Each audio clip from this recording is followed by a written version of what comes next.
You step outside and the cold hits your lungs before it hits your skin. It is around 40 below. There is no wind this morning, which is the only reason you are still standing. Because wind at this temperature strips heat off a body faster than any human being can replace it. The sun is up. It gives light and almost nothing else. For tens of thousands of years, this was simply what a morning was. Today you spend roughly 90% of your life indoors, inside air that somebody else is paying to keep at 21 degrees. Your body has never once been asked to do the job it was actually built around. So what would happen to you out here? Not on a survival show. Not with a backpack and a camera crew waiting a mile away. Just you, dropped into the coldest stretch of the last 100,000 years, wearing what you have on right now. Let's be precise about where you are standing. When people say the Ice Age, they usually mean the last glacial maximum, the coldest point of the last glacial period, which ran from about 26,500 to 19,000 years ago. Ice sheets up to 3 kilometers thick sat on top of Canada and Scandinavia. So much water was locked up as ice that the sea was around 120 meters lower than it is today. You could have walked from France to England, from Siberia to Alaska. The global average temperature was only about 6 degrees colder than now. That sounds survivable. It is not, and the reason is that averages lie. 6 degrees of global average is the difference between a familiar planet and one where northern Europe is a treeless, wind-scoured plain and the summer never really arrives. Here is the first problem, and it is the one almost nobody expects. You are a tropical animal. Your species evolved in Africa. Naked and at rest, a human being is comfortable at roughly 27 degrees Celsius. Scientists call that the thermoneutral zone, which simply means the narrow band of temperature where your body does not have to spend any extra energy to hold its course steady. Above it, you sweat. Below it, you start burning fuel just to stay alive. You have no fur. You have almost no useful insulating fat compared to a seal or a bear. You cannot hibernate. You cannot let your core temperature drop and quietly wait out the winter the way a ground squirrel does. Your entire cold strategy is behavioral, which is a polite way of saying your entire cold strategy is things you have to make. Shivering is your only built-in defense, and it is a poor one. It can lift your heat production several times above resting level, but it burns through calories at a punishing rate, and you cannot sustain it. Shivering is not a solution. It is an alarm. So how did anyone live through this? They wore the problem instead of enduring it. There is a strange and elegant piece of evidence for when clothing became essential, and it does not come from clothing at all. It comes from lice. In 2003, Ralph Kittler, Manfred Kaiser, and Mark Stoneking studied the genetics of human body lice, which are unusual because they do not actually live on the body. They live in clothing. That means body lice could not exist as a separate creature until humans wore clothes constantly enough to create a permanent habitat for them.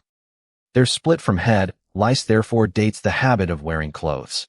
And later work by Melissa Toops and colleagues pushed that split back to somewhere around 170,000 years ago.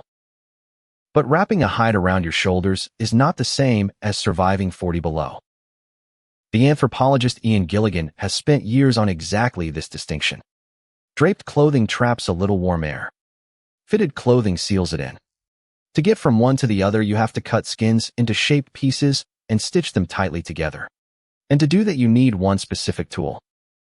The eyed needle. It looks far too small to matter. A sliver of bone or ivory with a hole drilled through one end. But that hole is the entire story, because it lets you pull a thread through hide along a controlled, repeatable line.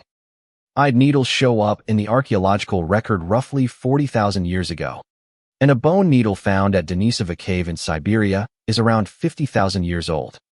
That needle is the reason humans could walk north and stay there. Think about what that means. The technology that let your ancestors colonize the cold was not the spear. It was the sewing kit.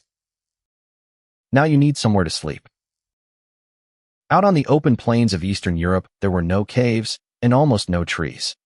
So people built houses from the only structural material available in quantity. Mammoths.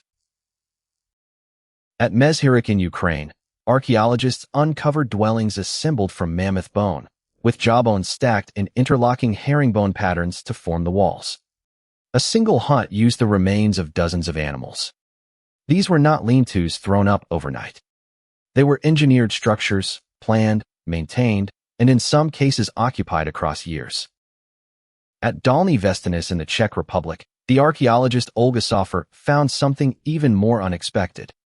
Pressed into fragments of fired clay around 26,000 years old were the impressions of woven fiber.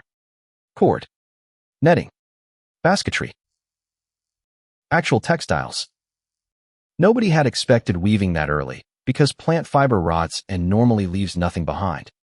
It survived here only as a negative, a shape left in mud that happened to get baked. So the real Ice Age toolkit is not what you pictured. It is needles, thread, cordage, nets, tailored layered clothing, and engineered shelter. How many of those could you make? Now push further north. The Yana rhinoceros horn site sits in Arctic Siberia at 71 degrees north, well above the Arctic Circle. Vladimir Patulko and his colleagues dated human occupation there to around 32,000 years ago. People were living, hunting, and manufacturing tools in the high Arctic in the middle of the Ice Age. Not passing through. Living. And they were not merely scraping by, either. At Sungur, near Vladimir in Russia, there is a burial around 34,000 years old. 2 children were laid head to head and covered with something like 10,000 beads carved from mammoth ivory, alongside spears made from straightened mammoth tusks. Experiments in recreating those beads suggest each one took roughly an hour of skilled work. Do the arithmetic on that. This single grave represents many thousands of hours of labor spent on the dead by people living in one of the harshest environments our species has ever occupied.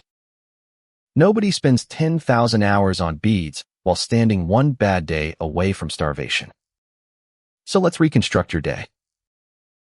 You wake inside a low dome of mammoth bone and hide, packed with earth, warmed by a small fire and by the bodies of everyone else pressed in around you. The air is thick with smoke. You are wearing an inner layer against the skin, an outer layer with the fur turned outward, sewn boots, sewn mittens, a hood drawn close. Nothing flaps. Nothing gapes. Every seam has been checked, because a single opening at your wrist is a hole that your body heat pours straight out of. You go out to check the traps and the caches. You do not hunt a mammoth today. Almost nobody does, almost ever. Most days are small animals, birds, fish, and stored meat from a kill weeks ago, buried in a pit that the permafrost has quietly turned into a freezer. Somebody in the group is repairing a net.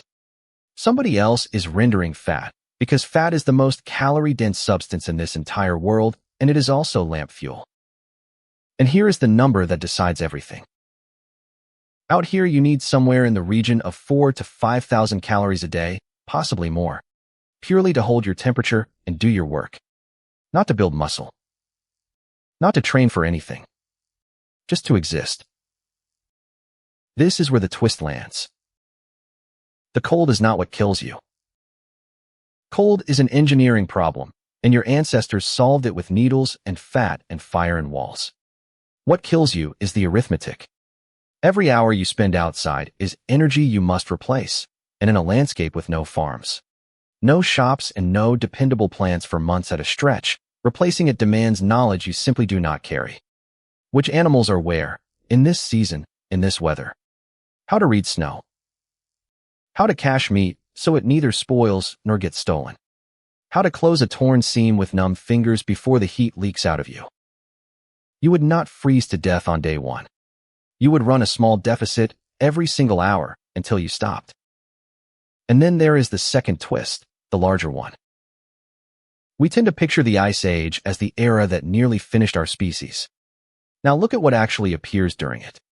The eyed needle. Woven textile.